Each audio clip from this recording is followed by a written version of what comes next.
ప్రభా, మా ప్రాంత వాసులను మీరు జ్ఞాపకం చేసుకోరండి. ఏ విధమైన ఆటంకము, అభ్యంతరం, అంతరాయం లేక క్రమముగా మర్యాదగా జరిగించి మీరు మాట్లాడమని కోరుతూ క్రీస్తు యేసు నామమున అడుగుచున్నాము తండ్రి, ఆమేన్. మంచిది. సువార్త 3వ అధ్యాయం 16వ వచన భాగంలో మన కొరకు దేవుడు రాయించినటువంటి మాటలను మనం జ్ఞాపకం చేసుకుందాం. యోహాను సువార్త పరిశుద్ధ గ్రంథము నుండి 3వ అధ్యాయము 16వ వచన భాగాన్ని చదువుదాము. చాలామందికి ఈ బైబిల్ మీద ఉన్నటువంటి సరైనటువంటి అవగాహన లేక బైబిల్ గురించినటువంటి ఆలోచనలో ఒక చెడు అభిప్రాయం, ఒక చెడ్డ అభిప్రాయం సమాజంలో ఉంది. అది అందరికీ కాదు, కొందరికి మాత్రమే అది ఉంది. అది బైబిల్ యొక్క అవగాహన లేకపోవటం వల్ల అది వారికి వచ్చిందే తప్ప వారి బుద్ధిపూర్వకంగా వచ్చింది మాత్రం కాదు. కనుక దేవుడు ఒక ఉన్నతమైనటువంటి తన హృదయంలో ఉన్నటువంటి శ్రేష్టమైన వాక్కులను ప్రతి వారి హృదయంలోనికి పంపించడానికే ఈ జీవవాక్కులు మనకిచ్చాడు. అందులో ఈ 16వ వచనంలో దేవుడు ఇలా రాయించాడు: దేవుడు లోకమును ఎంతో ప్రేమించెను కాగా ఆయన తన అద్వితీయ కుమారునిగా పుట్టినవాని యందు విశ్వాసముంచు ప్రతివాడును నశింపక నిత్య జీవము పొందునట్లు ఆయనను అనుగ్రహించెను అన్నాడు. ఇందులో మొదటి మాట ఏంటనంటే, దేవుడు ఈ లోకాన్ని ప్రేమించాడు. దేవుడు ఏం చేశాడంట? దేవుడు ఏం చేశాడు? ఈ లోకాన్ని ప్రేమించాడు. ఆయన ఈ లోకాన్ని ప్రేమించడానికి గల కారణం ఏంటి? ఎందుకు ఈ లోకాన్ని ప్రేమించాలి? బైబిల్లో చాలా సంగతుల్లో యోహాను రాసిన మొదటి పత్రిక 1వ అధ్యాయంలో అక్కడ మరొక మాట దేవుడు జ్ఞాపకం చేస్తూ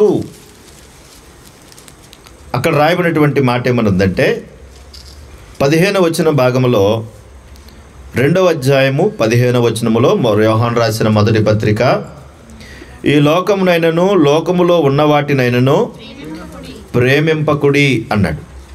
ఈ మాట కూడా గుర్తుపెట్టుకోండి. ఈ లోకమునైనను లోకములో ఉన్న వాటినైనను ప్రేమించొద్దు అన్నాడు. ఇక్కడ దేవుడు ఏమంటున్నాడు? యోహాను సువార్త 3:16లో దేవుడు ఈ లోకాన్ని ప్రేమించినట్టుగా చెబుతున్నాడు. నేను ఈ లోకాన్ని ప్రేమిస్తున్నాను అంటున్నాడు. మరి దేవుడు ఈ లోకాన్ని ప్రేమించడానికి గల కారణం ఏంటి? మీరు లోకంలో ఉన్న వాటిని ప్రేమించొద్దు అని చెప్పడానికి గల కారణం ఏంటి? ఇది మనం ఆలోచించాలి. ఏ వాక్యము మరొక వాక్యముతో విభేదించదు. ప్రతి భాగములో దేవుని యొక్క మనస్సుతో ఎన్నో విషయాలు దేవుడు మనతో మాట్లాడుతూ ఉంటాడు. కనుక దేవుడు ఈ లోకాన్ని ప్రేమించాడు అని చెప్పడానికి ప్రధానమైన కారణం ఏంటంటే, ఈ లోకములో ఈ భూ ప్రపంచం మీద సుమారుగా 810 కోట్ల జనాభా ఉన్నారని అంచనా. ఎప్పటికప్పుడు అంచనా చేస్తూ ఉంటారు. అందులోనే సుమారుగా మన ఇండియా జనాభా ఒక 145 కోట్లు పైనే ఉన్నట్టుగా అంచనా. ప్రపంచ దేశంలో చైనా అత్యధిక కలిగినటువంటి జనాభా కలిగినటువంటి దేశం. ఆ దేశాన్ని కూడా మించిపోయేటువంటి జనాభా మన దేశంలో ఉంటుంది.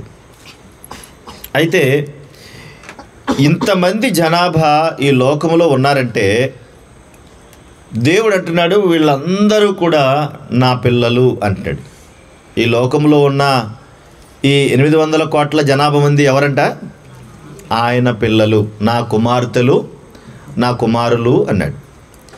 అంటే ఆయన బిడ్డలు ఈ లోకంలో ఉన్నారు కనుక దేవుడు ఈ లోకాన్ని ప్రేమిస్తున్నాడు. అది ఆయన చెప్పిన మాట. ఆయన పిల్లలందరూ ఎక్కడున్నారు? ఎక్కడున్నారమ్మా? ఈ భూమి మీద ఉన్నారా? వేరే ప్రపంచంలో ఎక్కడైనా ఉన్నారా?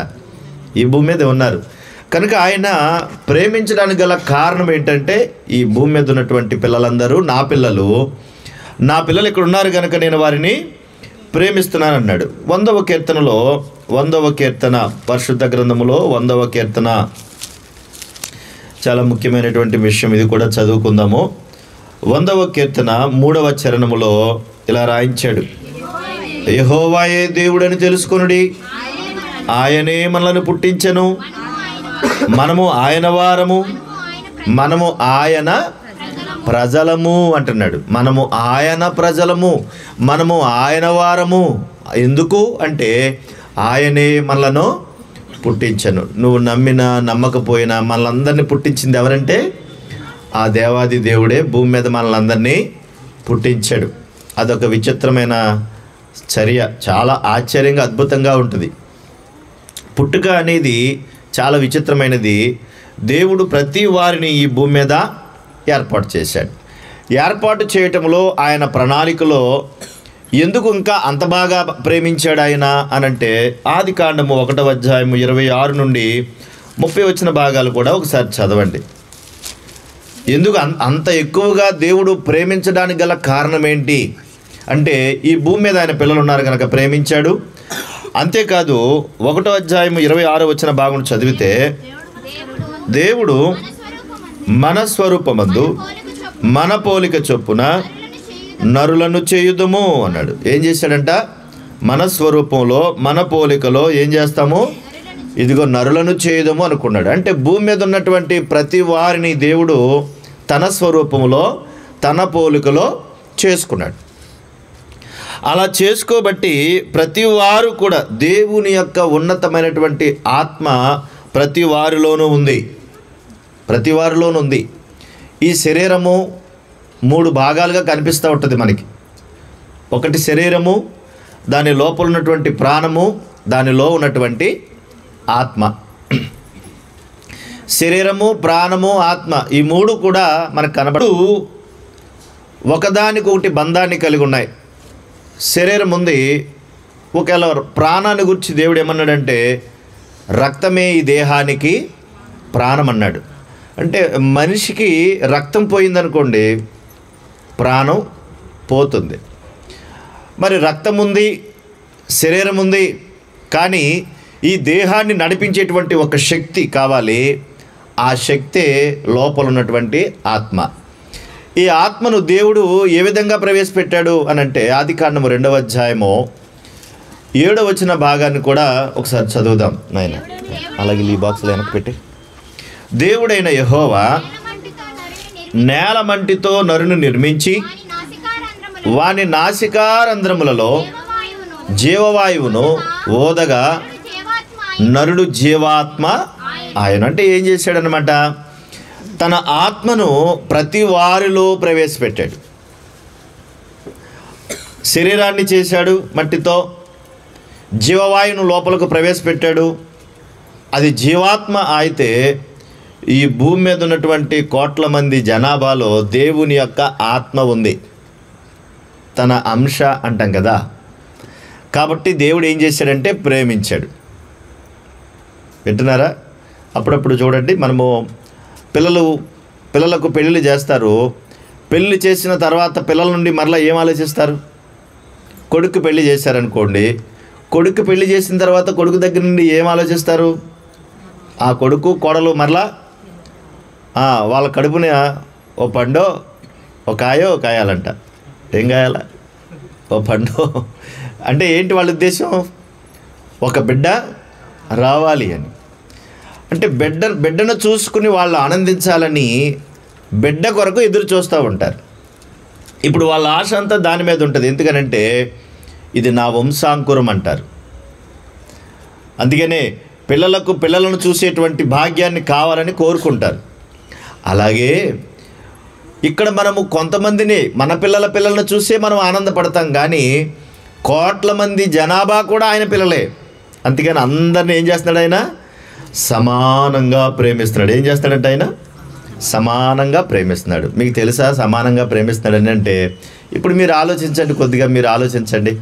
ఒకవేళ ఆయన సమానంగా ప్రేమించకపోతే ఒకరికొక ప్రేమ ఇస్తే దేవుని చిత్తానుసారముగా ఎవరైతే ప్రభువాని పిలుస్తున్నారో వారికే గాలినివ్వాలి, వారికే సూర్యునివ్వాలి, వారికే ప్రకృతిలో ఉన్నవన్నీ ఇవ్వాలి, వారికే పండ్లు ఫలాలు ఇవ్వాలి.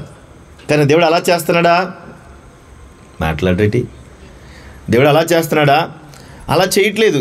మరి ఏం చేస్తున్నాడు ఆయన అంటే మత్తయి సువార్త చూడండి, మీ బైబిల్ తెరిచి మత్తయి సువార్త 6వ అధ్యాయం 5వ అధ్యాయంలో మత్తయి సువార్త 5వ అధ్యాయం 45 వచ్చిన భాగం. ఆయన చెడ్డవారి మీదను మంచివారి మీదను తన సూర్యుణ్ణి ఉదయింప చేస్తున్నాడట. మంచివారి మీద చెడ్డవారి మీద కూడా ఎవరు వస్తున్నారు? ఒకవేళ ఆయన కావాల్సిన వారికే సూర్యుని ఇస్తే మిగతా వాళ్ళందరూ ఏమవుతారు మరి? అలాంటి భేదం దేవునికి ఎక్కడా లేదు, ఎక్కడా కనబడటం లేదు ఆయనకి. అంతేకాదు నీతిమంతుల మీదను అనీతిమంతుల మీదను వర్షము కురిపించుచున్నాడు.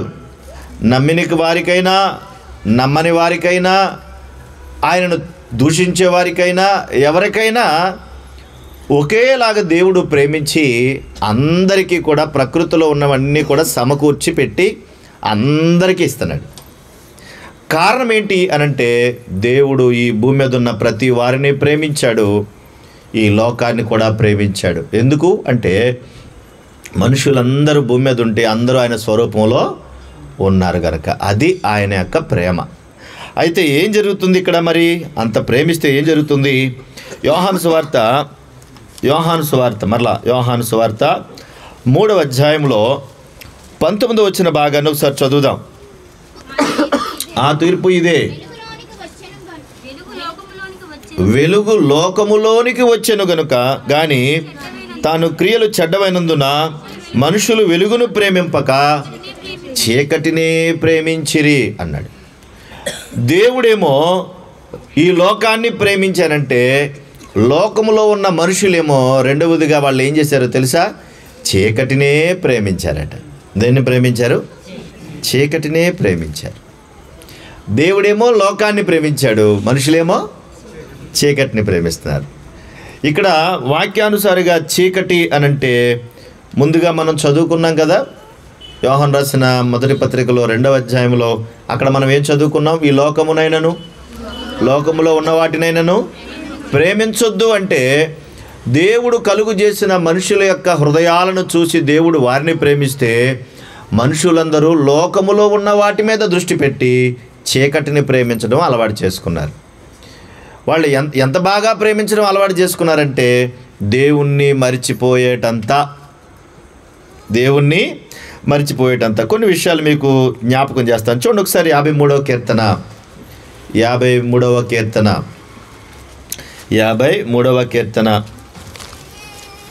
1వ చరణం నుండి చూద్దాం. మనిషి యొక్క చీకటి ఎంత బాగా వాళ్ళ హృదయంలో చీకటి ఉందో అని చెప్పడానికి దేవుడు లేడని బుద్ధిహీనులు తమ హృదయములో అనుకుందురు, వారు చెడిపోయిన వారు అసహ్య కార్యములు చేయుదురు అంట. ఎలా ఉన్నారంట? చీకటిని ప్రేమించిన మనుషులు ఎలా ఉన్నారంట? అసలు దేవుడు ఉన్నాడా, ఎక్కడున్నాడు అని తమ హృదయంలో వాళ్ళు అనుకుని చెడిపోయిన వారు అసహ్య కార్యములు చేయువారు. ఎలా మారారంట మనుషులు? లోకాన్ని ప్రేమించడంలో దేవుడు ఇష్టపడ్డాడు, ఎందుకంటే మనం ఉన్నాం కనుక. కానీ మనుషులు ఈ లోకములో ఉన్న వాటిని అనగా చీకటిని ప్రేమించి చెడిపోయిన కార్యాలు చేయడానికి, అంతేకాదు దేవునికి వ్యతిరేకమైన అసహ్య కార్యాలు చేయడానికి వాళ్ళు ఇష్టపడ్డారు. అంతేకాదు మేలు చేయవాడు ఒక్కడునూ లేడు, వివేకము కలిగి దేవుణ్ణి వెదుకువారు కలరేమోనని దేవుడు ఆకాశము నుండి చూచి నరులను పరిశీలించును. ఆయన పరిశీలన చేస్తున్నాడంట. ఎవరైనా వివేకము కలిగి కనీసం నేనున్నానా లేదా అని దేవుని వెదికే పరిస్థితిలో ఉన్నారా అని చూస్తే దేవుడు అంటున్నాడు, వారందరూ చూడండి, వారందరూ ఏం చేశారంట? మొట్టమొదటిగా దారి తొలగిపోయారంటండి. ఏం చేశారంటే ముందు మాట ఏంటంటే, ఈ మాటల్లో ముందు మాట అంటే వాళ్ళు చీకట్లో ఉన్నారు అని చెప్పడానికి కారణం ఏంటంటే దేవుడు ఉన్నాడా, దేవుడు ఎక్కడున్నాడు అంటే దేవుడు లేడని చెప్తున్నారు. అది మొదటిగా వాళ్ళ మనసులో ఉన్న చీకటికి తార్కాణం అది. రెండవది వాళ్ళు ఏమంటున్నారంటే మొత్తం దారి తొలగిపోయారంటండి. చీకట్లో ఉన్నవారు దేవుడు లేడంటారు, దారి తొలగిపోయారు. ఆ తర్వాత బొత్తిగా చెడిపోయారు. చూసారా, దేవుడు లేడంటున్నారంట, దారి తొలగిపోయారు, బొత్తిగా చెడిపోయారు. 3 పనులు వచ్చినాయి అక్కడికి. ఇక ఇప్పుడు ఆ చెడిపోయిన హృదయంలో మంచి ఎక్కడొస్తుంది? మంచి ఆలోచనలు ఎక్కడొస్తాయి? వాళ్ళకి చెడిపోయినటువంటి మనసు కలిగినప్పుడు, దారి తొలగిపోయినప్పుడు మంచిగా మాట్లాడడం రాదు, మంచి మాటలు రావు, మంచి ఆలోచన రావు, మంచి పనులు రావు. అన్నిటికీ విరుద్ధమే, అన్నిటికీ వ్యతిరేకమే కనబడుతుంది. మంచి మాట ఎవరికీ నచ్చదు, కానీ ఏ మాట బాగా నచ్చుతుంది చెప్పరే? మంచి మాట నచ్చుతుందండి. ఒరే బుద్ధిగా ఉండు అంటే నాకు తెలుసులే అంటాడు. ఒరే బుద్ధిగా ఉండు అంటే నాకు తెలుసులే, నువ్వు నాకేం చెప్పనవసరం లేదు అంటే. ఒరే బాబు బూతు మాట్లాడకరా అంటే నాకు తెలుసులే అంటాడు. అంటే మంచి అనేది మనిషికి నచ్చే పరిస్థితి లేదు. ఎందుకు? కారణం ఏంటంటే చీకట్లో ఉన్నాడు గనక. చీకట్లో ఉన్నవాడు గనక దేవుని మాట అంటే ఇంక అసలే నచ్చదు.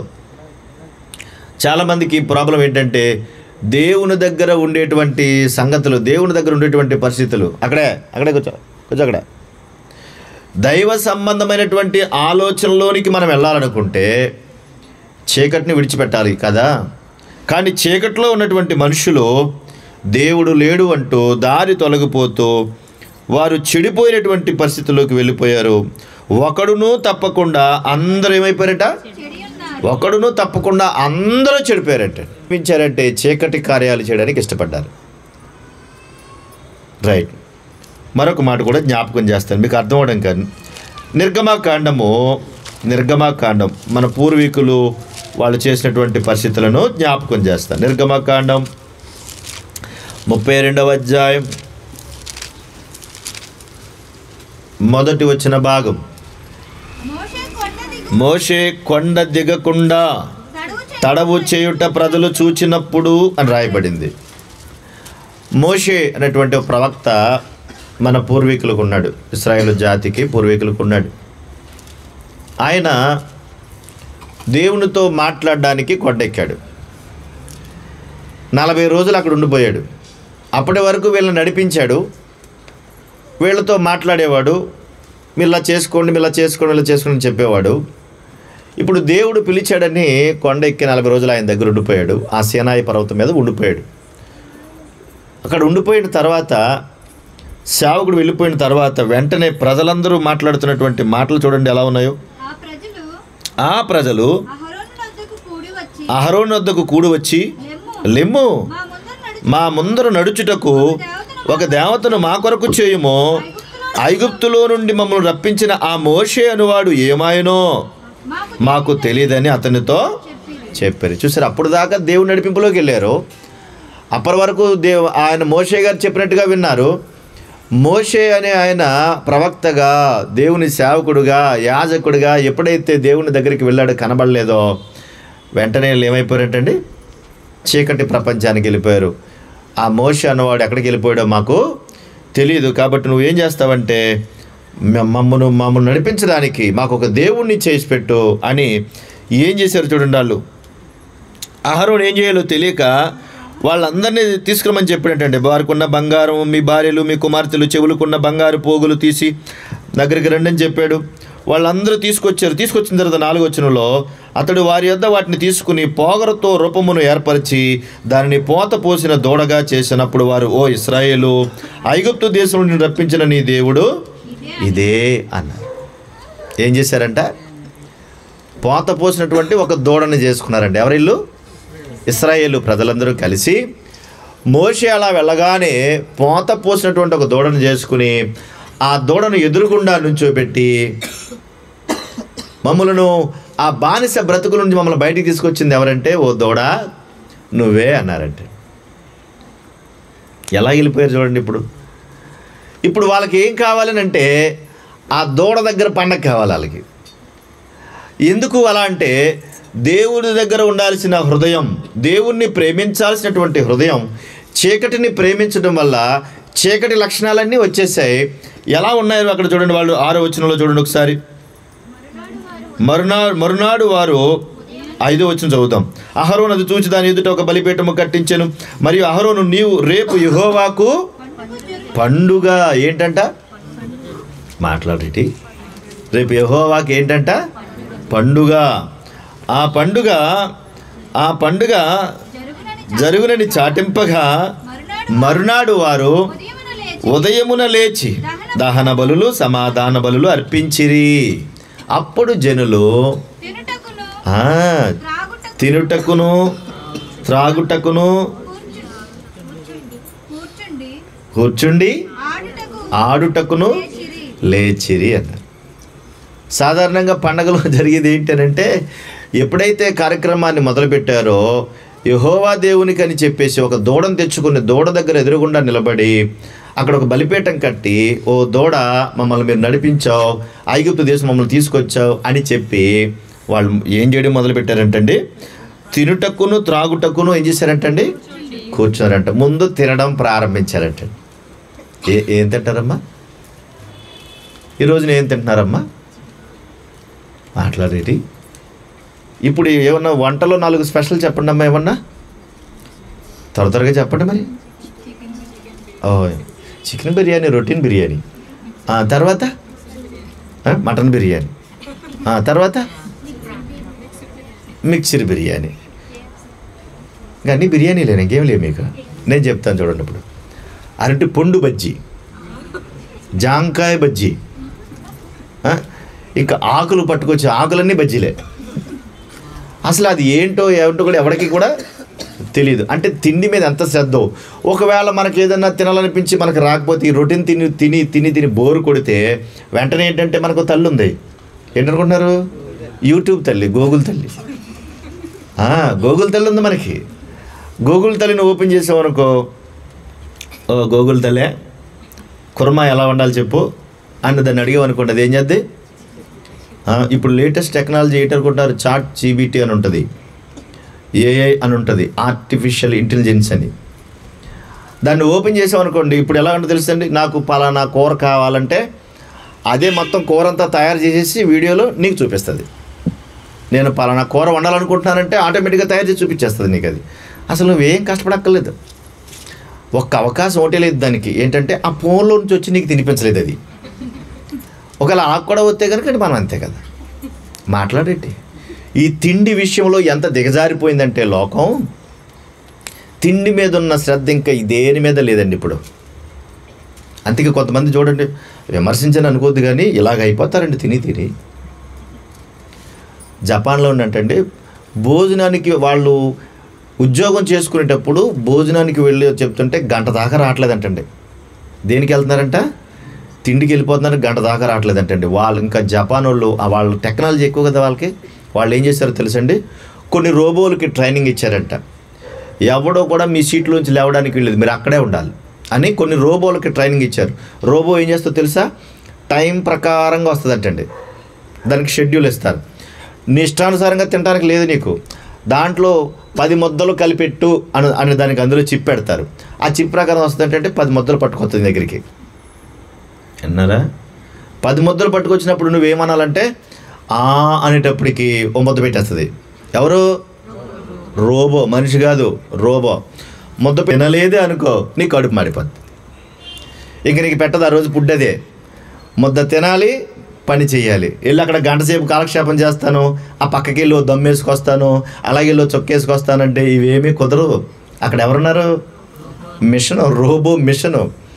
ఎంత విచిత్రం చూసారంటే, తిండికి పోయి ఉద్యోగం మానేస్తున్నారని, తిండిబోతులు అయిపోతున్నారని మిషన్లు తయారు చేసి ఆఖరికి వాళ్ళకి అప్పగెప్పారండి. 6 ముద్దలు పెట్టు అని అంటే 6 కలిపి పెడుతుందండి.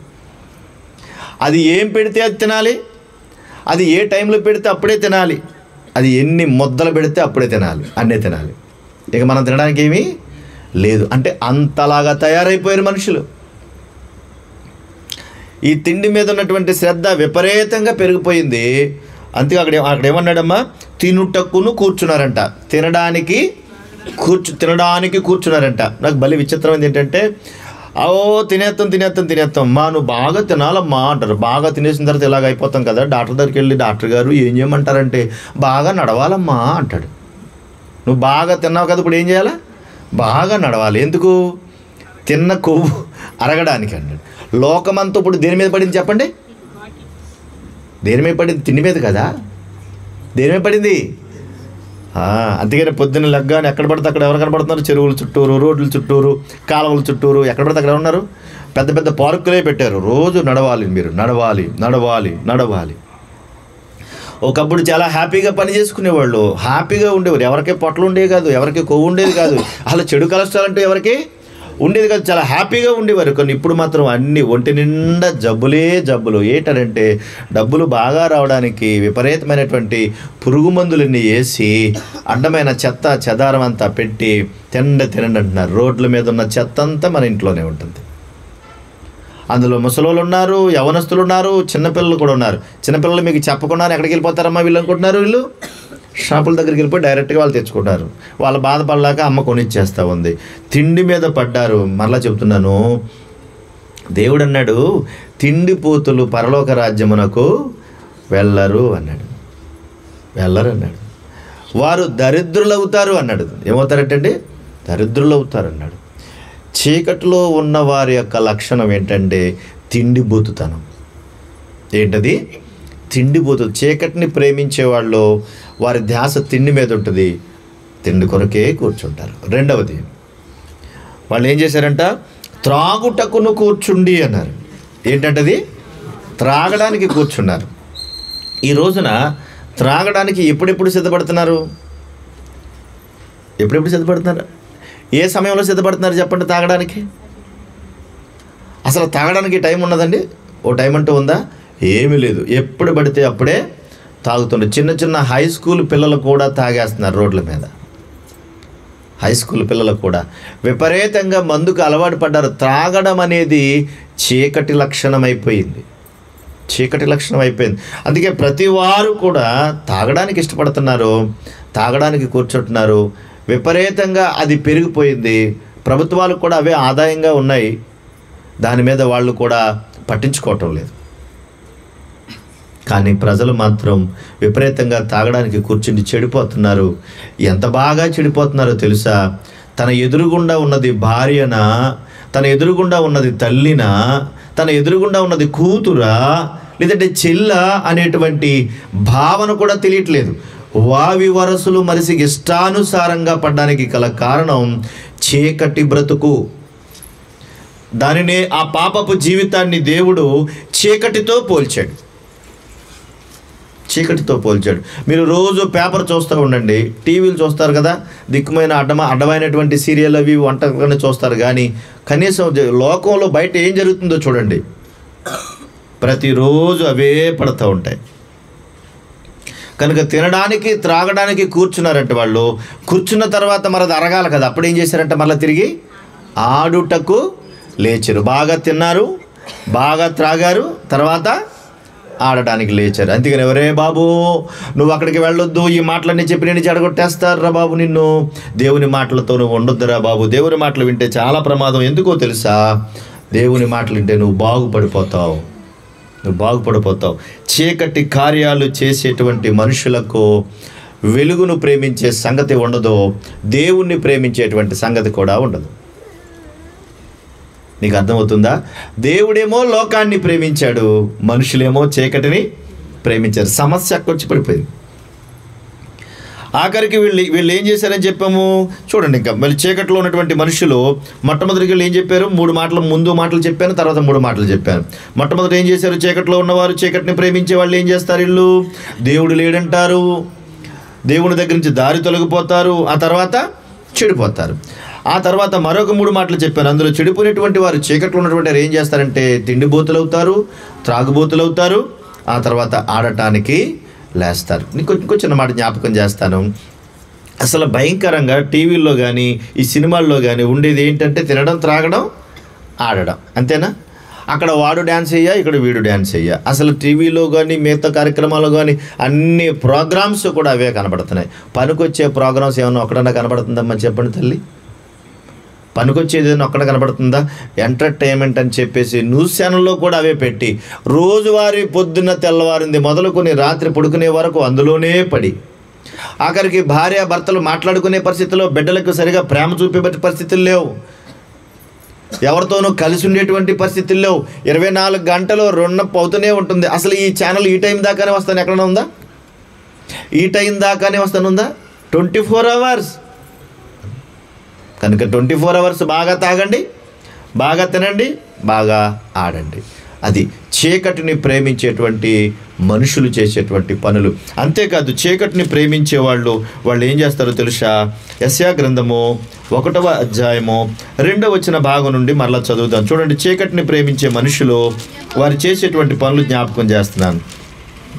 యెషయా గ్రంథం 1:2 యెహోవా మాట్లాడుచున్నాడు, ఆకాశమా ఆలకించుము, భూమి చెవియొగ్గుము, నేను పిల్లలను పెంచి గొప్పవారిగా చేశాను. దేవుడు ఏం చేశాడంటండి? పిల్లల్ని పెంచి గొప్పవారిగా చేశాడటండి. ఎక్కడైనా ఏదైనా తక్కువ చేశాడా? ఒకరికి ఎక్కువ ఒకరు తక్కువ అని ఏమన్నా ఇచ్చాడా? అంటే ఈ సృష్టిలో ఉన్న ప్రతిదీ కూడా అందరికీ సమానంగా పంచిపెట్టాడు. అందరికీ సమానంగా పంచిపెట్టాడు. అసలు ఎక్కడ ఏ భేదము కనబడదు. ఈ కులపోలకి ఇవ్వండి, ఆ మతమూలకి ఇవ్వండి, వీళ్ళకి ఇవ్వకండి, వాళ్ళకి ఇవ్వండి, వాళ్ళకి మాత్రం ఇవ్వండి, భేదం మనకు కనపడుతుందేమో తప్ప దేవునికి అయితే ఏ భేదమో లేదు.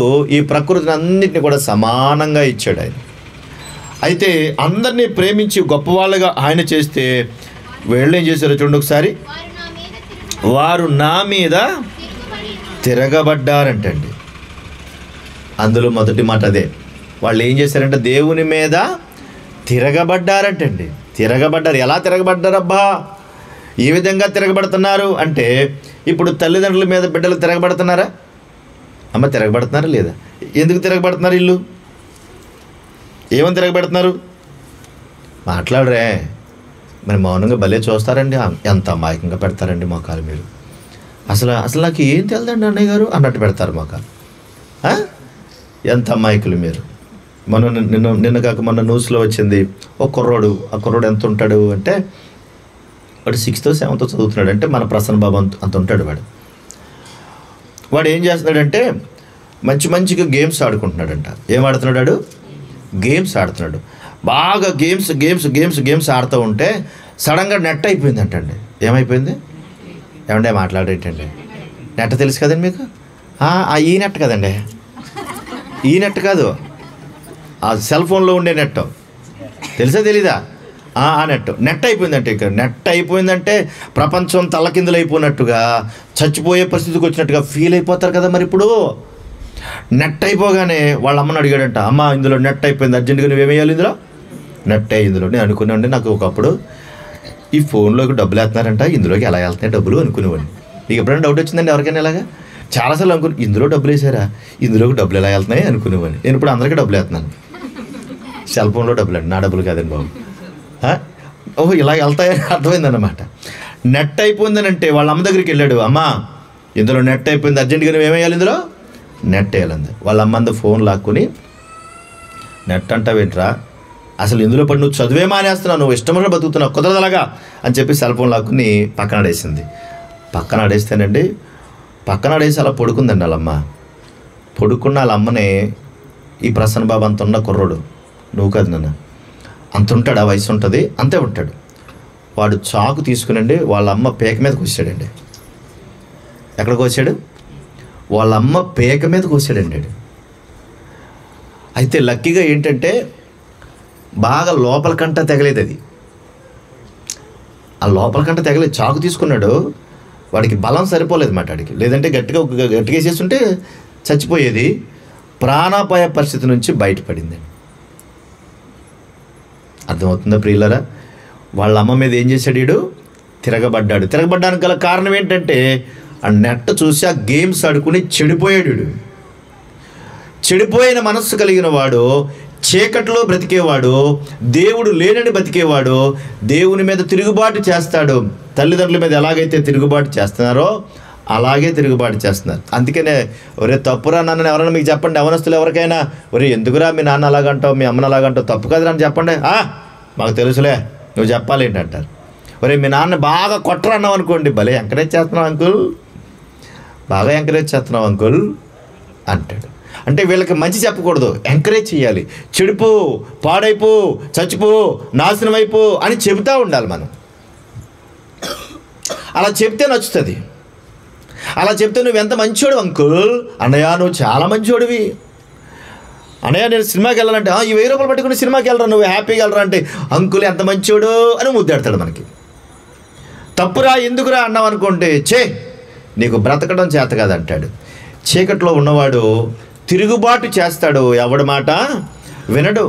ఒకవేళ పెద్దవాళ్ళు ఎవరైనా వచ్చి మంచి మాటలు చెప్పినా అది నచ్చదండి, వాళ్ళకి నచ్చదు ప్రియులారు. ఈరోజు అసలు ఒకప్పుడు పెద్దవాళ్ళు ఎవరైనా వస్తే గమ్మును లేచి నిలబడేవాళ్ళమండి మనం. నిజంగా కూడా ఎవరైనా పెద్దవాళ్ళు వస్తే గమ్మును నిలబడి, పెద్దవాళ్ళు ఎవరు వస్తున్నా బాగున్నారండి, తాతయ్య గారు ఎలా ఉన్నారని. ఈ రోజున పెద్దవాళ్ళు చూస్తే ఏమంటారు, అదలపరా ఎవడరా నువ్వు, ముసలనక్క.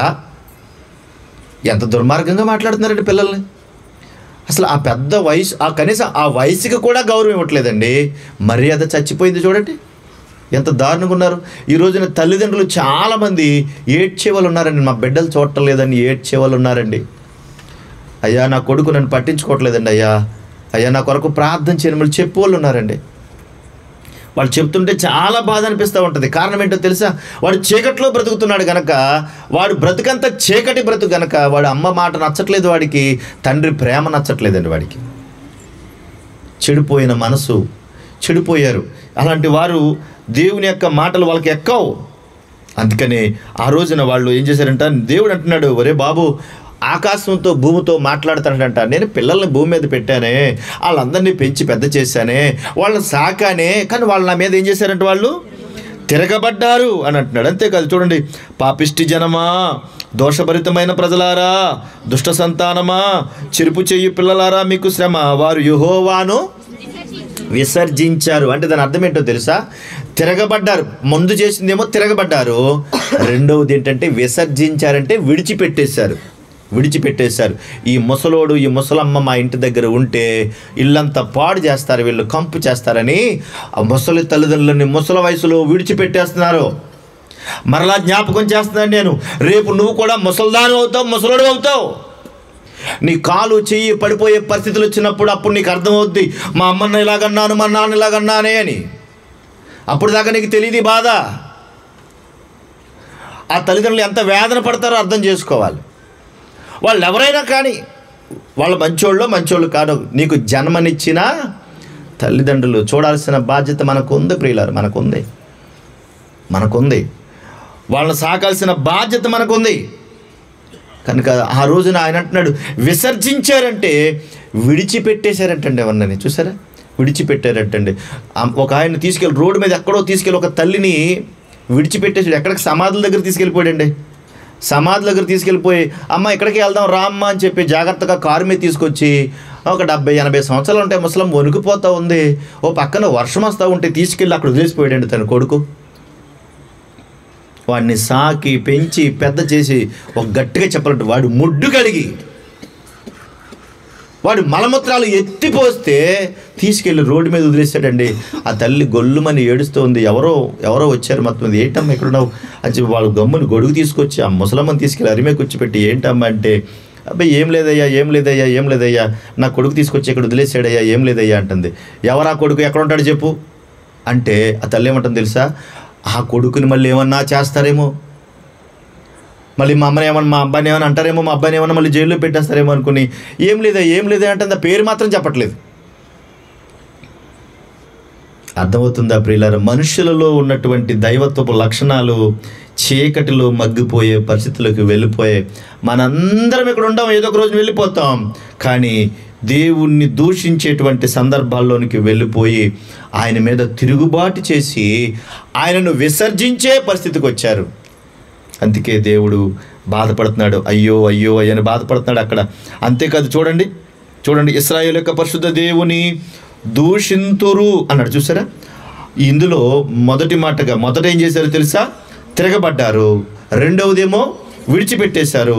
మూడవదేమో దూషించారు. నువ్వా కన్నావులే, చెప్పావులే, నువ్వు నాకు తండ్రివా, నువ్వు నాకు తల్లివా అంటున్నారు. అసలు ఆ రోజునే కొంతమంది తల్లిదండ్రులు ఆ రోజునే వడ్లగించేసి చంపేస్తే ఎప్పుడో దరిద్రం వదిలిపోనరా, నీ కష్టం మాకు ఉండేది కాదురా, నువ్వు బతికి నువ్వు ఎదిగి మమ్మల్ని ఏడిపిస్తున్నావురా అని ఎంతమంది తల్లిదండ్రులు ఏడుస్తున్నారు చెప్పండి ఈ రోజున? చెప్పండి. పరలోకపు తండ్రి కూడా అదే వేదన పడుతున్నాడు.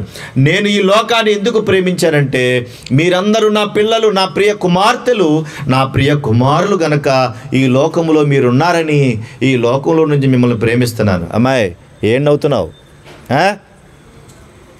ఈ లోకంలో మిమ్మల్ని ఎందుకు ప్రేమిస్తున్నానంటే మీరు నా బిడ్డలు గనక ప్రేమిస్తున్నాను. ఒకవేళ నా బిడ్డ ఎక్కడ లేకపోతే ఈ లోకంతో నాకు పని లేదు కదా. అందుకే చూడండి, ఎక్కడో దూర ప్రాంతం వెళ్ళిపోయిన కొడుకుని, ఆ కొడుకు మీదే మనసు పెట్టుకుని ఒక్కరోజు ఫోన్ చేయకపోతే ఆ తల్లిదండ్రులు ఏం చేస్తారండి?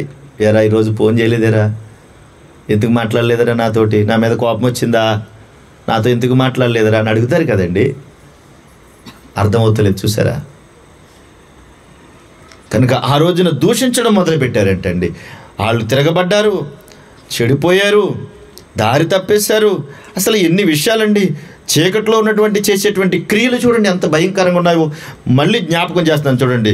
చీకటిని ప్రేమించేవాళ్ళు అనగా పాపాన్ని ప్రేమించేవాళ్ళు దేవుడు లేడంటారు, దారి తొలగిపోతారు, చెడిపోతారు. అంతేకాదు తినడానికి కూర్చుంటారు, త్రాగడానికి కూర్చుంటారు, ఆడటానికి లెగుస్తారు. అంతేకాదు తిరగబడతారు, విసర్జిస్తారు, దూషిస్తారు. చీకటిలోకి వెళ్తే ఎంత భయంకరం ఉందో చూసారండి, ఎంత భయంకరం. మనుషులు అనుకున్నట్టుగా కనిపించే ఈ చీకటి కాదండి, హృదయంలో ఉన్న దాని గురించి దేవుడు మాట్లాడుతున్నాడు. అసలు ఎందుకు వీళ్ళందరూ ఇలా చేస్తున్నారు అనే కారణం ఏంటంటే, యోహాను సువార్త 3:19 వచ్చిన భాగాన్ని చదువుదాం త్వరగా. యోహాను సువార్త 3:19, వెలుగు లోకంలోనికి వచ్చెను గాని తమ క్రియలు చెడ్డవైనందున మనుషును వెలుగులకు ప్రేమించక చీకటినే ప్రేమించిరి. దుష్కార్యము చేయు ప్రతివాడు వెలుగును ద్వేషించును అన్నాడు. దుష్కార్యము చేసే ప్రతివాడు చీకట్లో ఉంటాడు. చీకట్లో ఉన్నవాడికి వెలుగు నచ్చదు, పాపం చేసేవాడికి వెలుగు నచ్చదు అంటాడు. కారణం ఏంటంటే అక్కడ రాయబడిన మాట, తన క్రియలు దుష్క్రియలుగా కనబడకుండునట్లు వెలుగు నొద్దకు రాడు అంటాడు. ఎందుకంటే వెలుగులోనికి వస్తే అతనిలో ఉన్న పాపమంతా కూడా బయటికి కనబడుతుంది. చీకట్లో ఉంటే ఇదేమీ తెలియదు, అందులో నుంచి వెలుగులోకి వచ్చామనుకోండి మనం ఎలాగో కనపడతాం. మీరు ఎప్పుడైనా అద్దం ముందుకు వెళ్తారా? అమ్మ ఎప్పుడైనా అద్దం చూసుకున్నారా? చూసుకోలేదా? మీ ఇంట్లో అద్దం లేదా? ఉందా? అసలు మా ఇంట్లో అద్దమే లేదండి అన్నవాళ్ళు ఎవరైనా చెప్పండి. ఇక్కడ మా ఇంట్లో అద్దం లేదన్న వాళ్ళు చెప్పండి. బాత్రూంలో అద్దం, ఏమండి బెడ్రూమ్లో అద్దం, హాల్లో అద్దం, వంటింట్లో అద్దం. మనం వెళ్తాం కదండి బ్యాగ్ కట్టుకుని టిక్కు మరి, బ్యాగ్లో కూడా అద్దం. ఎందుకండి ఇన్ని అద్దాలు? చెప్పరే, ఎందుకండి ఇన్ని అద్దాలు? మనం ఎలాగున్నామని చూసుకోవడానికి, అంతేనా ఇంకా ఉంది అందులో. మనం ఎలా ఉన్నామో, మన ముఖం ఎలా ఉందో, ఈ ముఖానికి ఎన్ని రాయాలో ఏంటని చూసుకుంటున్నాం. మళ్ళీ మిమ్మల్ని అడుగుతున్నాను, అద్దం ఎప్పుడైనా అబద్ధం ఆడద్దా? అమ్మ మాట్లాడరే, అద్దం ఎప్పుడైనా అబద్ధం ఆడద్దా? ఈ అద్దం మీద ఇక్కడ మచ్చ ఉందనుకోండి, మనకి అద్దంలో ఏం చూపిస్తుంది? ఒరే నల్లమోహం కూడా, నీకు మా ముఖం మీద మచ్చ ఉందిరా చూసుకోరా అంటది. అంతేనా? ఇక్కడ పేడ వేసింది అనుకోండి, పేడ పడింది అనుకోండి, ఏమంటది?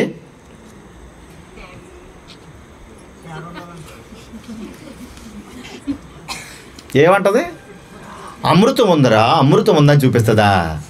ఏమంటది? ఒరే పేడ మొహం వాడా, నీ ముఖం మీద పేడ ఉందరా అని చెప్తుందా?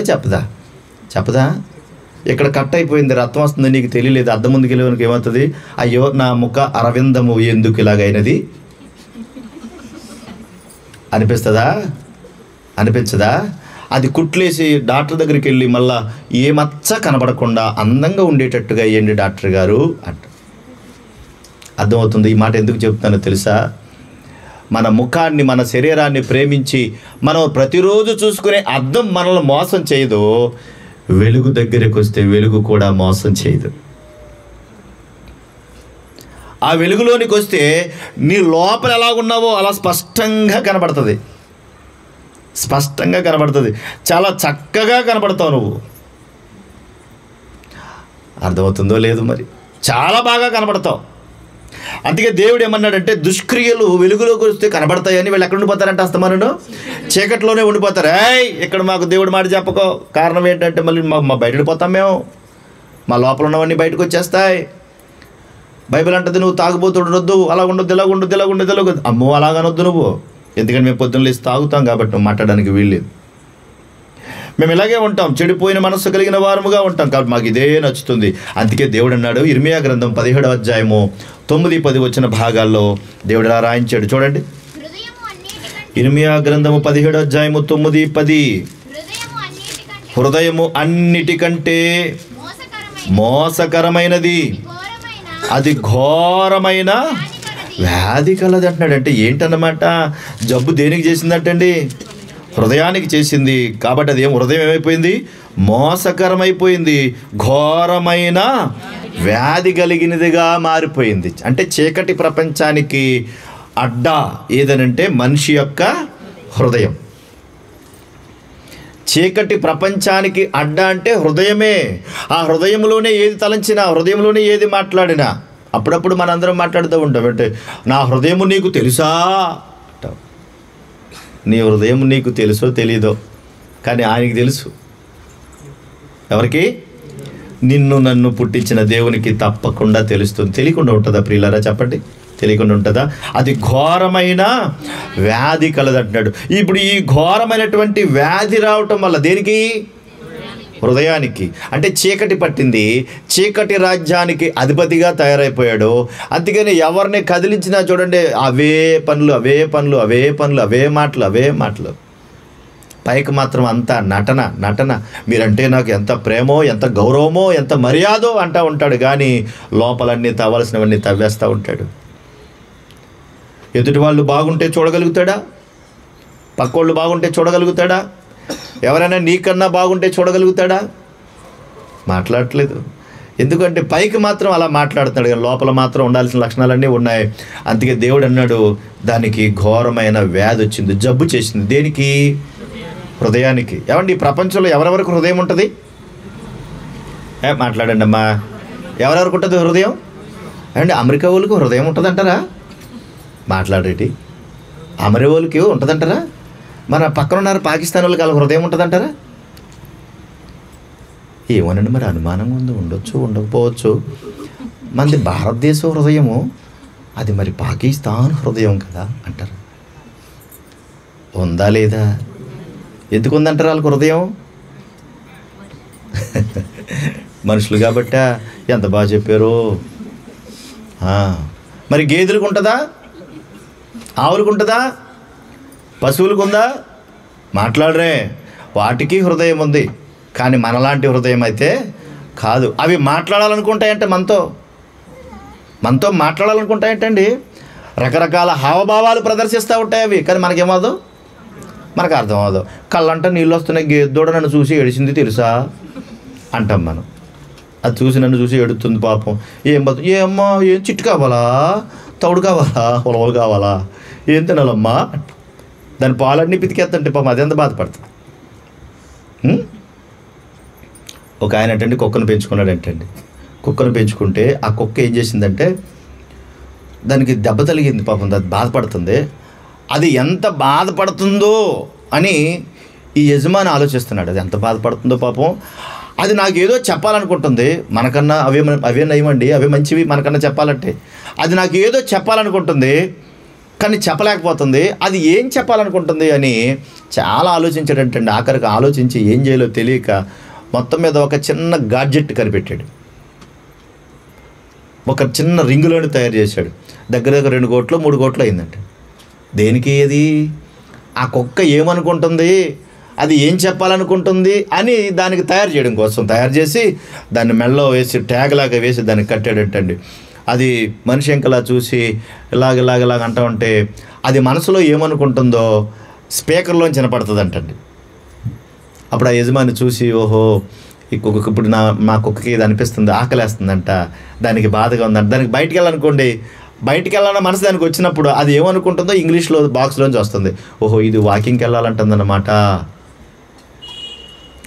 ఈ ట్యాగ్ మనకి పెడితే ఉంటుంది మరి. ఏమండి రత్నరాజు గారు, ఈ ట్యాగ్ మనకు పెడితే అసలు ఎవరెవరు మనసులు ఏమనుకుంటున్నారో బయటకు కనపడితే అసలు మనుషులు ఎలా ఉంటారండి? అప్పుడు మాట్లాడలేదు ఇటీ. అసలు నీ ఇంట్లో ఉన్న కొడుకే, రేయ్ ఎక్కడికి వెళ్ళావరా అని అడిగింది అనుకో, అంటాడు. ఈడేమంటాడు మనకు తెలదు. పైకి మాత్రం ఎక్కడికి అంటాడు, పైకి మాత్రం అలాగ అంటాడు. లోపల ఏమనుకోవడం మనకు తెలియదు. ఇప్పుడు ఆ లోపల ఏమనుకుంటున్నాడో మిషన్ మన దగ్గర ఉందనుకోండి, అప్పుడు ఏమైపోతాం మనం? అసలు వాడు అనే మాటలకు ఉరేసి తెచ్చిపోతాం మనం. ఈయన్నేమనకూడదు బాబోయ్, ఏమన్నా వీడు ఏమంటున్నాడో మనకే అర్థం కావట్లేదు. అందుకే దేవుడు ఇక్కడ ఏం చేశాడంటే ఎవరి మాటలు ఎవరికి వినిపించేలాగా మరొకరికి వినిపించేలాగా ఆయన పెట్టలేదండి. ఆ సిస్టమ్ అలా పెట్టాడు ఆయన. ఆ సిస్టాన్ని అలా తయారు చేశాడు. హృదయము ఘోరమైన వ్యాధి కలది, దాన్ని గ్రహింపగలవాడు ఎవడు అని అడిగాడు. దాన్ని గ్రహింపగలవాడు ఎవడు అంటే ఎవడు గ్రహించలేడు. వాడి క్రియల ద్వారా, వాడి పనుల ద్వారా, వాడి చేష్టల ద్వారా, వాడి మాటల ద్వారా మనం అర్థం చేసుకోవాలి తప్ప లోపల ఒకటి అనుకుంటాడు, పైకి ఒకటి చేస్తూ ఉంటాడు. పైకేమో చాలా మంచిగా ఉంటాడు, లోపల మాత్రం పచ్చి దుర్మార్గుడు. పైకి మాత్రం చాలా మంచి మాటలు మాట్లాడుతూ ఉంటాడు, లోపల మాత్రం అన్ని బూతు మాటలు మాట్లాడుతూ ఉంటాడు. పైకి మాత్రం ప్రేమలకు పోస్తూ ఉంటాడు, లోపల మాత్రం పెద్ద పెద్ద గోతులు తవ్వేస్తూ ఉంటాడు. చీకటి ప్రపంచానికి అధిపతి రారాజు వాడు. అందుకే దేవుడు ఏమన్నాడు తెలుసుకోండి ఒకసారి. దేవుడు ఈ చీకటి ప్రపంచంలో ఉండి చెడిపోయిన హృదయములో ఎన్ని ఉంటాయో అని ఆయన మాట్లాడుతున్నాడు. మార్కు సువార్త, యేసుక్రీస్తు ప్రభు చెప్పినటువంటి మాట చూడండి ఒకసారి. మార్కు సువార్త 7వ అధ్యాయం 20 వచ్చిన భాగం నుండి చదువుదాం. లోపల నుండి అనగా మనుషుల హృదయములో నుండి, ఎక్కడి నుంచి అంటండి? మనుషుల యొక్క హృదయములో నుండి దురాలోచనలు, జారత్వములు, దొంగతనములు, నరహత్యలు, వ్యభిచారములు, లోభములు, చెడుతనములు, కృత్రిమములు, కామవికారమును, మత్సరను, దేవదూషణ, అహంభావం, అవివేకం వచ్చును. ఎక్కడి నుండి ఇవన్నీ అంటే చీకటిలో ఉన్న హృదయంలో నుండి వచ్చేటువంటి కార్యాలు, పనులు. ఇది ఒక్కొక్కటి వివరిస్తే మనకు కొన్ని రోజులే పడుతుంది. చీకటి ప్రపంచంలో ఉన్న వాళ్ళు చేసేటువంటి పనులు అంటే ఎంత విడ్డూరమో చూసారండి. దేవుడు ఈ లోకాన్ని ఎందుకు ప్రేమించాడు చెప్పండి నాకు ఇప్పుడు? ఎందుకు ప్రేమించాడు? నా పిల్లలు ఈ భూమి మీద ఉన్నారు కాబట్టి ఈ భూమి మీద ఉన్న ఈ పిల్లలు నాకు ఇష్టం, అందుకే నేను ఈ లోకాన్ని ప్రేమిస్తున్నాను. మనుషులందరూ ఎవరిని ప్రేమిస్తున్నారు? చీకటిని ప్రేమిస్తున్నారు. అంటే దేవుణ్ణి విడిచిపెట్టేశారు, లోకంలో ఉన్నవన్నీ పట్టింది. అందుకే దేవుడు అన్నాడు, ఒరే బాబు, లోకములో ఉన్న వాటినైనాను ప్రేమించొద్దు నాయన, అవి నీ కొంప ముంచుతాయి అంటాడు. ఇది మీరు అర్థం చేసుకోవాలి. అప్పుడు దేవుడు ఏమనుకున్నాడంటే ఆయన చూడొచ్చండి మళ్ళా యోహాను సువార్త 3వ అధ్యాయం 16 వచ్చిన భాగం, అందులో 3వ మాట. దేవుడు ఏమనుకుంటున్నాడు? 3వ అధ్యాయం 16 వచ్చిన చదువుదాం. దేవుడి లోకమును ఎంతో ప్రేమించెను కాగా ఆయన తన అద్వితీయ కుమారునిగా పుట్టిన వాని యందు విశ్వాసముంచు ప్రతివాడు నశింపక నిత్య జీవం పొందినట్లు ఆయనను అనుగ్రహించెను అన్నాడు. 3వ మాట అందులో ఏంటంటే మనుషులు నశించకూడదు, ఎందుకు అంటే వారి నా పిల్లలు అని ఆయన ఆశ. 3వ మాట ఏంటంటే అందులో మొదటిగా ఆయన దేవుడేమో లోకాన్ని ప్రేమించాడు, రెండవది మనుషులు చీకటిని ప్రేమించారు. కానీ 4వదిగా దేవుడు ఏమంటున్నాడంటే వీళ్ళందరూ మూడవదిగా మనుషులు నశించకూడదు అని ఆయన కోరుకున్నాడు. ఇది కారణం ఏంటంటే వీళ్ళందరూ నా పిల్లలు కనుక ఆయన ఏం చేస్తున్నాడు? అపోస్తుల కార్యములు 17వ అధ్యాయము 31 వచ్చిన భాగం. అపోస్తుల కార్యములు 17:30. ఎందుకనగా ఎక్కడ చదువుతున్నావు నువ్వు? అపోస్తుల కార్యములు 17వ అధ్యాయము 30 వచ్చిన భాగం. ఆ అజ్ఞాన కాలములను దేవుడు చూచి చూడనట్టుగా ఉండెను, ఇప్పుడైతే అంతటను అందరూ మారు మనస్సు పొందవలనని మనుషులకు ఆజ్ఞాపించుచున్నాడు అంటున్నాడు. కారణం ఏంటంటే చెడిపోయినటువంటి హృదయాన్ని దేవుడు అంటున్నాడు, నువ్వు మారాలి. ఎందుకంటే అందరూ ఆయన పిల్లలు కాబట్టి ఆ పిల్లలందరూ నశించకూడదని ఆయన ఉద్దేశం. గమనించాలి, ఆ పిల్లలు నశించిపోకూడదు, నాశనం అయిపోకూడదు, వారు పాడవకూడదనే ఉద్దేశం. ఎందుకు అంటే ఆయన వారు నా పిల్లలు. అందుకే చూడండి, తల్లిదండ్రులు కూడా ఎంత బాధ పెట్టినా ఎంత కష్టపెట్టినా వాళ్ళని ప్రేమిస్తూనే ఉంటారు, వాళ్ళతోనే ఉండాలనుకుంటారు, వాళ్ళ మాటలు వినాలనుకుంటారు. వారు నాశనాన్ని అయితే వారు కోరుకోరు. పరమందున్న దేవుడు కూడా వారు నాశనం కాకూడదు, వారు నా పిల్లలని ఆయన అంతటా అందరూ మారు మనస్సు పొందాలి. అంటే నీ మనసులో ఉన్న ఆ భయంకరమైన వ్యాధి నుండి నువ్వు బయటకు రావాలి, మోసపోయిన హృదయం నుండి నువ్వు బయటకు రావాలి, నువ్వు నశించిపోకూడదు. అది ఆయన ఉద్దేశం. పేతురు రాసిన 2వ పత్రిక పరిశుద్ధ గ్రంథము నుండి, పేతురు రాసిన 2వ పత్రిక 3వ అధ్యాయము 9 వచ్చిన భాగాన్ని కూడా చదువుదాం.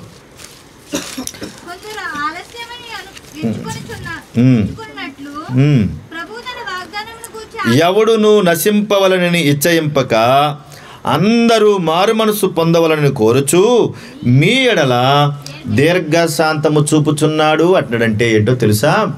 దేవుడు ఎవరు నశించిపోకుండా ఉండాలని ప్రతి వారికి కూడా తను ఓర్చుకుంటూ సహించుకుంటూ దీర్ఘశాంతాన్ని చూపుతున్నాడంటే, అంటే ఓర్చుకుంటున్నాడు. ఎన్ని చేసినా ఓర్చుకుంటున్నాడు. ఆయన దూషిస్తుంటే ఓర్చుకుంటున్నాడు. అసలు నువ్వు ఉన్నావో లేవో ఎవడో తెలుసురా అని దేవుణ్ణి అడుగుతుంటే ఓర్చుకుంటున్నాడు. ఆయన మీద తిరుగుబాటు చేస్తే ఓర్చుకుంటున్నాడు. ఆయన దూషిస్తుంటే ఓర్చుకుంటున్నాడు. ఆయన ఎదిరిస్తూ ఉంటే దూషిస్తూ ఉంటే ఓర్చుకుంటూ ఓర్చుకుంటూ ఓర్చుకుంటూ సహించుకుంటున్నాడు. కారణం ఏంటంటే నిన్ను నన్ను ఆయన ప్రేమిస్తున్నాడు, మనం ఆయన పిల్లలమని. ఒకవేళ ఆయనకే కనుక ఓర్పు లేకపోతే అప్పుడప్పుడు మనం అంటాం, ఇదిగో ఇది ఫస్ట్ వార్నింగ్, ఇది లాస్ట్ వార్నింగ్ అంటాం, ఇదే చివరిసారి చెప్పడం నీకు అంటూ ఉంటాం. కానీ దేవుడు ఒకవేళ వార్నింగ్లు ఇస్తే ఎన్ని వార్నింగ్లు ఇవ్వాలి మనకి? ఎన్ని వార్నింగ్లు ఇవ్వాలి మనకి? వార్నింగ్ ఇస్తే అసలు మనం చేసే పనులకి ఎన్ని వార్నింగ్లు ఇవ్వాలో, అసలు ఎన్నిసార్లు చంపాలి మనల్ని.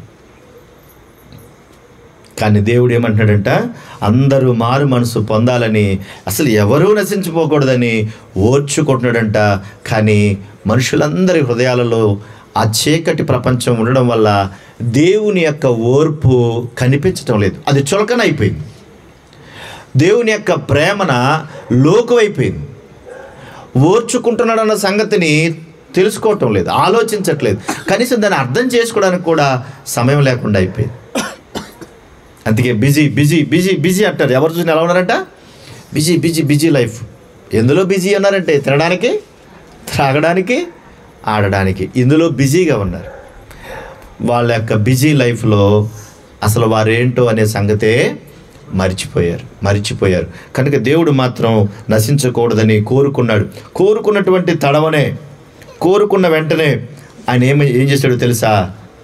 యోహాను సువార్త 3:16 ఆయన ఎప్పుడైతే అలా కోరుకున్నాడో, ఆయన కోరుకున్న రీతిగా తన అద్వితీయ కుమారునిగా పుట్టిన వాని యందు విశ్వాసముంచువాడు అన్నాడు. అద్వితీయ కుమారుడు అన్నాడు. యేసుక్రీస్తు అనేటువంటి దేవుని యొక్క కుమారునిగా, దేవుడుగా ఈ భూమి మీద ఆయన అందించడంగానే ఆయన ఏమన్నాడంటే, ఎవడును నశింపక అన్న మాటను బట్టి ఆయన ఏమంటున్నాడు అక్కడ? అద్వితీయ కుమారుడిగా పుట్టిన వాని యందు విశ్వాసముంచు ప్రతివాడు నశింపక నిత్య జీవం పొందినట్టు ఆయనను అనుగ్రహించాడంటే ఎవరు నశించకూడదు అని మనుషులందరినీ కాపాడుకోవడానికి ఒక ప్రణాళికను రచించాడు. అందులో భాగంగా తన ప్రియమైన జనతైక అద్వితీయమైన కుమారుడైన యేసుక్రీస్తు వారిని ఈ లోకానికి పంపించాడు. ఎందుకో తెలుసా? ఒక దారి చూపించాలి, ఒక మార్గాన్ని చూపించాలి.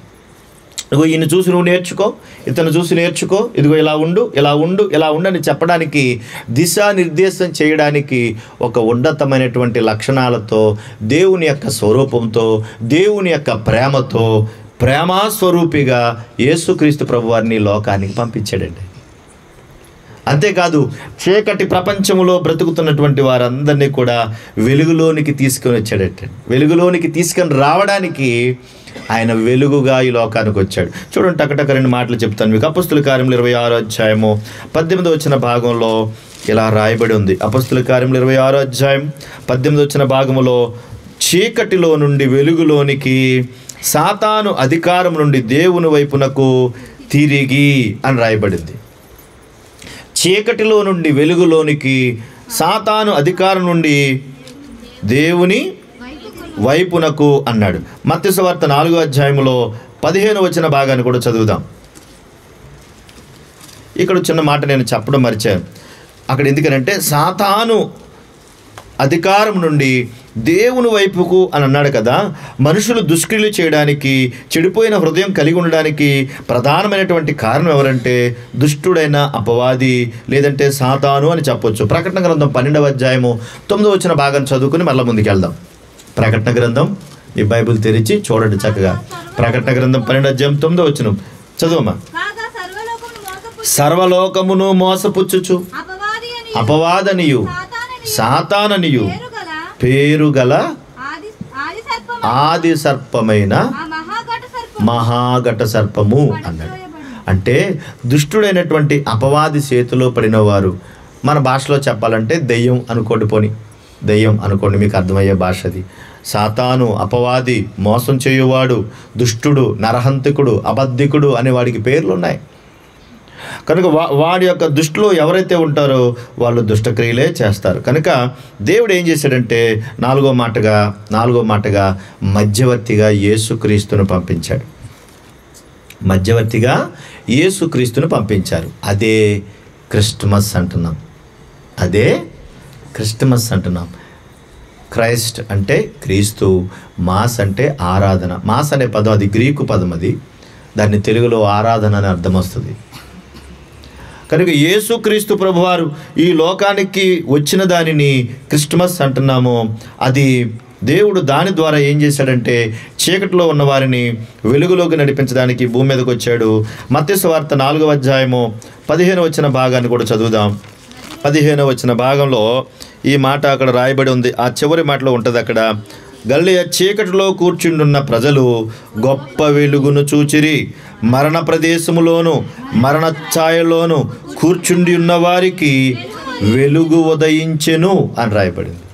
అంటే చీకటిలో ఉన్న మనుషులకు వెలుగైనటువంటి యేసుక్రీస్తుని దేవుడు పంపిస్తే ఈ భూమి మీదకి ఆయన వెలుగులోకి వచ్చాడు, వెలుగుగా వచ్చాడు. ఇంతేకాదు యోహాను సువార్త 8వ అధ్యాయము 12వ భాగాన్ని కూడా చదువుతాం. యోహాను సువార్త 8వ అధ్యాయము 12వ మరలా యేసు, నేను లోకమునకు వెలుగును, నన్ను వెంబడించువాడు చీకటిలో నడువక జీవపు వెలుగు కలిగియుండును అన్నాడు. ఎలా ఉంటాడంటే జీవపు వెలుగులో ఉంటాడంటే యేసుక్రీస్తు వెలుగుగా ఈ లోకానికి వచ్చాడు. ఆయన వెలుగైన వాడు, జీవపు వెలుగు కలిగిన వాడు. ఎవరంటండి ఆయన? జీవపు వెలుగు కలిగిన వాడు. నేను ఈ లోకానికి వెలుగై ఉన్నాను అన్నాడంటే వెలుగులోనికి వచ్చేటువంటి క్రియలన్నీ వేరుగా ఉంటాయి. వెలుగులోకి వచ్చిన వాళ్ళు పాపపు క్రియలు చేయరు. వెలుగులోకి ఉన్నవారు చీకటి కార్యాలు చేయరు. వెలుగులో ఉన్నవారు దైవ సంబంధమైన లక్షణాలు కలిగి ఉంటారు. వెలుగులో ఉన్నవారు ఇతరులను ప్రేమిస్తారు. వెలుగులో ఉన్నవారు కుటుంబాన్ని ప్రేమిస్తారు. వెలుగులో ఉన్నవారు సమాజాన్ని ప్రేమిస్తారు. వెలుగులో ఉన్నవారు దుర్మార్గపు క్రియలు చేయరు. చూసారా చీకటికి వెలుగుకి ఎంత తేడా ఉందో, ఎంత వ్యత్యాసం ఉందో. వెలుగులో ఉన్నవారు దేవుని మీద తిరుగుబాటు చేయరు. వెలుగులో ఉన్నవారు అందరినీ సమానంగా ప్రేమిస్తారు. దేవుడు ప్రేమించాడు కనుక. ఎంత వ్యత్యాసం ఉందో చూడండి. కనుక ఇలాంటి స్థితిని దేవుడు కలిగించాడు. 5వ మాట చివరిగా చెప్పి నేను ముగిస్తాను. 5వ మాటగా వెలుగును ప్రేమించేవారు కార్యాలు ఎలా ఉంటాయో తెలుసా? వాళ్ళు ఏం చేస్తారో తెలుసా? వెలుగును ప్రేమించు వారి కార్యాలు వాళ్ళ హృదయంలో ఏముంటుంది అంటే గలతీ పత్రిక 5వ అధ్యాయము 22వ భాగం. గలతీ పత్రిక 5:22 చదువమ్మా. ఆత్మ ఫలమేమనగా ప్రేమ. చూసారా చీకటిలో ఉండేదానికి వెలుగులో ఉన్నదానికి సంబంధమే కనపడదు మనకి. ప్రేమ, సంతోషము, సమాధానము, దీర్ఘశాంతము, దయాళుత్వము, మంచితనము, విశ్వాసము, సాత్వికము, ఆశా నిగ్రహము. చూసారా ఇవన్నీ ఎక్కడున్నాయి అనుకుంటున్నారు? ఆత్మఫలం అన్నట్టే వెలుగులో ఉన్నవారి లక్షణాలు ఇవన్నీ. వెలుగులో ఉన్నవారి లక్షణాలు ఇవన్నీ. ఆ వెలుగునివ్వడానికే యేసుక్రీస్తు ప్రభువారి లోకములో జన్మించారు. అదే క్రిస్మస్. ఎవరైతే ఆ చీకటి హృదయంలో ఉండి మగ్గిపోతూ ఉంటారో, అయ్యో ప్రభువా, దేవా నిజమే, నేను ఈ చీకటి కార్యాలే చేస్తూ ఉన్నాను, నువ్వు లేవనే నేను వాదిస్తూ ఉన్నాను, దారి తొలగిపోయాను, నిన్ను ఇబ్బంది పెట్టాను, తిరుగుబాటు చేశాను, దూషించాను, నిన్ను విసర్జించాను, మరి నా బ్రతుకు ఎలాగా అంటే నన్ను క్షమించు, నన్ను కనికరించు అని నువ్వు అడిగితే యేసుక్రీస్తు యొక్క వెలుగు ఈరోజే నీ హృదయంలోకి వస్తుంది. నీలో మార్పు తీసుకుని వస్తుంది. నీలో మారు మనసు వస్తుంది. ఎక్కడైతే చెడిపోయావో ఆ చెడిపోయిన హృదయాన్ని బాగు చేసేవారు ఈ భూమి మీద ఎవరూ లేరు. ఏ డాక్టర్ దగ్గరికన్నా వెళ్ళి అయ్యా నా హృదయం చెడిపోయింది బాగు చేయండి అంటే నీకు పిచ్చి పట్టిందని చెప్పి ఎక్కడ తీసిపోతాడు? సైకాట్రిస్ట్ దగ్గరికి వెళ్ళిపోతావు. హృదయం చెడిపోవడం ఏంటి పిచ్చి మాట అంటాడు. కానీ చెడిపోయిన హృదయాన్ని బాగు చేసేవారు ఒకే ఒక్కరు, ఆయనే యేసుక్రీస్తు ప్రభువారు. నీ హృదయాన్ని ఆయన ముందు పెట్టు. ఆయన అద్దం లాంటి వాడు. అద్దం ముందుకు వెళితే అబద్ధం ఆడకుండా నీ గురించి ఎలాగైతే చూపిస్తుందో పై రూపాన్ని, నీ లోపల ఉన్న హృదయం అనే దాన్ని చూడాలంటే యేసుక్రీస్తు అనే నిజమైనటువంటి వెలుగును నువ్వు సంప్రదించాలి, నువ్వు ఆలోచించాలి, నువ్వు అర్థం చేసుకోవాలి. ఏ కులమైన, ఏ మతమైన, ఏ ప్రాంతమైన, ఎలాంటి వారికైనా దేవుడు అవసరం కదా. కనుక ఆ దేవుడు ఈ లోకాన్ని ప్రేమించాడు అంటే ఈ లోకంలో మనం ఉన్నామనే. కనుక చీకటిలో ఉన్నటువంటి వారికి వెలుగునివ్వడానికి యేసుక్రీస్తు ప్రభు వారి లోకానికి వచ్చారు. ఆయన వెలుగైన వాడు. మరి నీ జీవితాన్ని, నీ చీకటిని తొలగించుకోవాలనుకుంటే ఈరోజే నీ హృదయాన్ని యేసుక్రీస్తు వారికి ఇవి. ఆయన నీ హృదయంలో వెలుగును నింపుతాడు. క్రిస్మస్ అందరికీ కాదు, నీకు కూడా. Praise the lord. క్రిస్మస్ అందరికీ, కొందరికి అనుకోకు, అది నీకు కూడా. నిజమైన క్రిస్మస్ ఆనందం ఎప్పుడుంటో తెలుసా? ప్రభువా నేను పాపిని, నిజమే నేను పాపిని, పాపపు హృదయంలో నేను బ్రతుకుతున్నాను, నన్ను క్షమించు అని అడుగుతుడు. ఒక ఆయన అన్నాడట ఇలాగే, నన్ను పాప అంటావా నువ్వు, నన్ను పాప అంటావా నువ్వు, నన్ను పాప అంటావా, నేనే పాపం చేయలేదు, ఏం చేసావు చెప్పా అన్నాడంటే. ఏం చేసాను చెప్పు అంటే ఆయన అన్నాడంట, పాస్టర్ గారు మాట్లాడుతూ, సరేనండి నేను కళ్ళు మూసుకొని ప్రార్థన చేస్తాను, నువ్వు కూడా కళ్ళు మూసుకొని ప్రార్థన చేయండి. అసలు నేను ఏ పాపం చేయలేదని మీరు చెప్పండి. చిన్నప్పటి నుంచి ఏమీ చేయలేదు మీరు, ఎవరిని ఏమనలేదా, ఎవరిని కొట్టలేదా, ఎవరిని తిట్టలేదా, చెడు కార్యాలు చేయలేదా, ఎవరిని దూషించలేదా, ఎవరిని వ్యతిరేకించలేదా? మీరు మీ మనస్సాక్షితో మీరు మాట్లాడితే అది మీకు అర్థమవుతుంది. కనుక యేసుక్రీస్తు ప్రభువారు మతాన్ని స్థాపించడానికో, కులాన్ని ఉద్ధరించడానికో ఈ లోకానికి ఆయన క్రిస్మస్ చేసుకోవడానికి రాలేదు. చీకటిలో ఉన్న ప్రతి హృదయాన్ని వెలిగించడానికి ఈ లోకానికి వచ్చాడు. ఏ హృదయం అయితే ఆ చీకటిని తొలగించుకోవడానికి ఇష్టపడుతుందో, యేసుక్రీస్తు వారిని స్వరక్షణగా అంగీకరిస్తుందో అది నిజమైన క్రిస్మస్. అలాంటి క్రిస్మస్ ఆనందాన్ని ప్రతివారు సంపాదించుకోవాలని కోరుతూ ఈ నా మాటలు ముగిస్తున్నాను. దేవుడు అటువంటి కృప దేవుని దయవలన పొందుకున్న ప్రతి వారికి కలుగునుగాక. ఆమేన్. ప్రార్థన చేసుకుందాం. కళ్ళు మూసుకోరండి. ప్రేమగల మా తండ్రి, పరిశుద్ధుడైన మా దేవా, మీకు స్తోత్రాలు. మీ దయాపూర్వక సంకల్పాన్ని బట్టి, మీ ప్రేమను బట్టి ఈ రాత్రి మీరు అనుగ్రహింపచేసిన శ్రేష్టమైన సమయం కొరకు స్తోత్రములు, ఇచ్చిన మంచి వాతావరణం కొరకు స్తోత్రములు. దేవా, మీ ఆలోచనలో, మీ తలంపుల్లో ఈ లోకాన్ని మీరు మమ్మల్ని ప్రేమించారు, మేము మీ బిడ్డలమని ప్రేమించారు. మేము చీకటిలో నలిగిపోతున్నప్పుడు ప్రభువా మేము నశించిపోకూడదని మీరు ఆశించారు. ఆశించిన రీతిగానే ప్రణాళికను ఏర్పాటు చేసి మా ప్రభు అయిన యేసుక్రీస్తు వారిని లోకానికి పంపించారు. మా ప్రభు ద్వారా రక్షణ, మా ప్రభు ద్వారా విమోచన, మా ప్రభు ద్వారా వెలుగును మా లోనికి పంపించారు. స్తోత్రములు. మా సాటి వారిని కనికరించండి, మా తోటి వారిని దర్శించండి, మీ ఆలోచనలు ప్రభు కలిగించండి. ప్రభువా, నశించిపోతున్న ఈ లోకం కొద్ది కాలమే ఉంటుంది.